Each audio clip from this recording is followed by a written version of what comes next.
The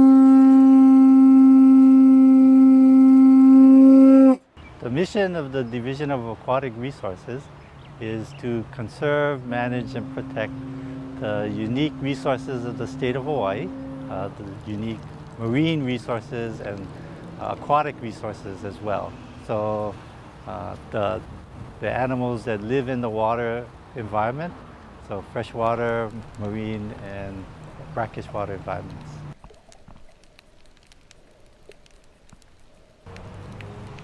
Our regulations primarily fall into three categories. One is the regulation of fishing gears that are used to catch fish. The second is a system of area management, so marine life conservation district, fishery management areas, and those kind of area-based management schemes. And the third is specific regulations on species such as fish and lobsters and algae.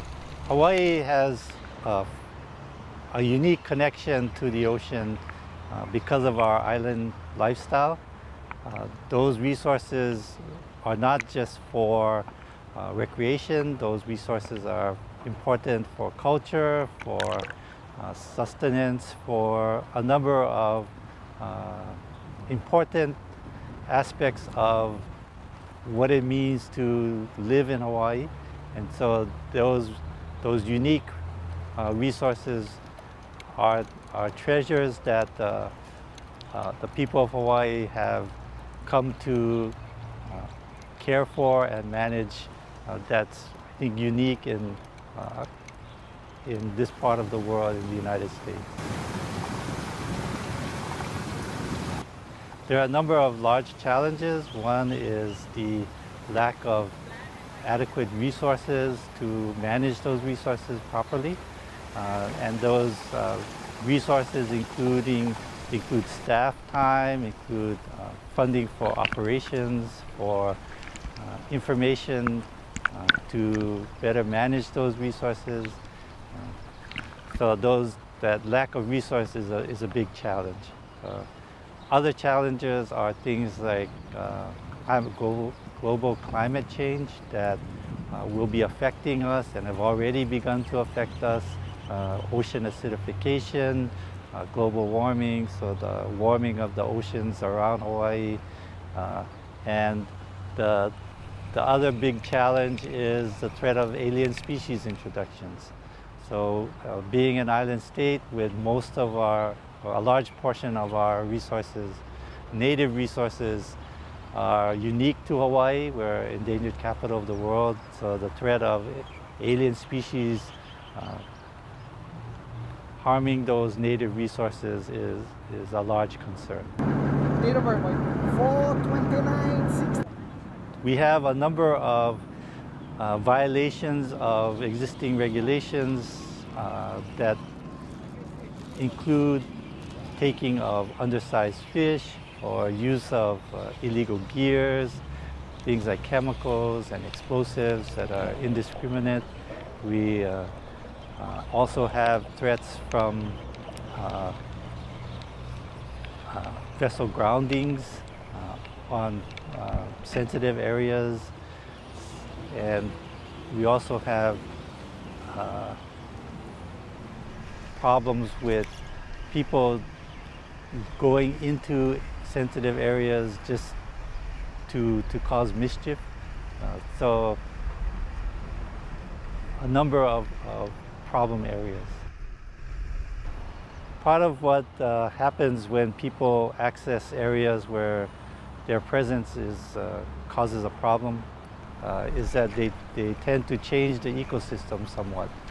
So, for example, if we have a person who enters into a coral reef area and they don't know how to properly conduct themselves, so they are trampling on the coral and causing problems that have a long-term effect on the ecosystem. Those seemingly very small events where someone's footprint on a coral may not seem like a large impact, but when you have a lot of people doing that kind of activity, Now, the long-term impact on things like that are you'll have a reef that's basically trampled and crushed, and so it can no longer provide the ecological services that it was intended to.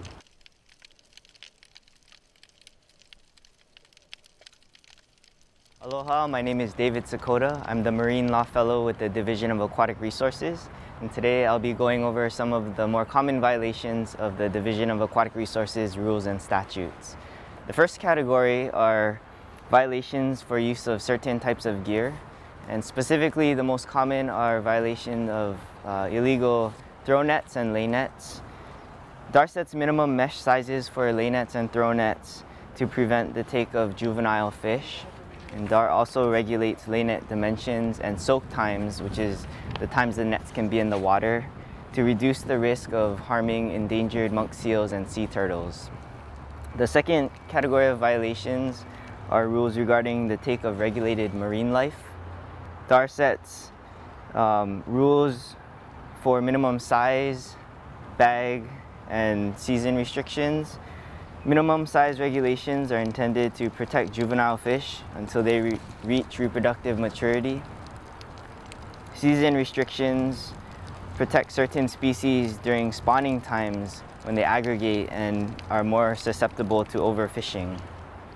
And bag limits prevent any one individual from taking too much fish. The third category is violations for prohibited activities in marine fisheries management areas and marine life conservation districts.